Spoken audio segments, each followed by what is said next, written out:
அடுத்து என்ன சொல்றாங்கன்னா, சரி கட்டின பொண்டாட்டிய முதுகுல குத்திட்டாங்களே இப்படி. ஏன் முதுகுல குத்துனாங்க? தப்பு பண்ணிட்டாங்க. முன்னாடி போய் நல்லா குத்துன்னு குத்தியிருக்க கூடாது.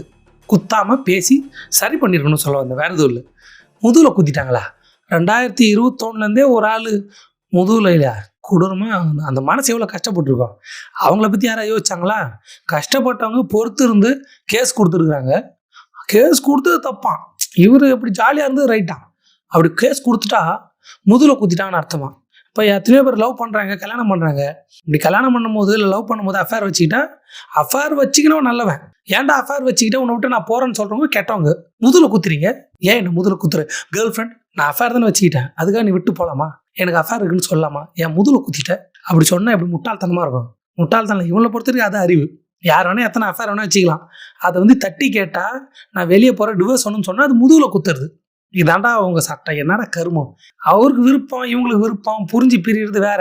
அதை நம்ம தலையிட முடியாது.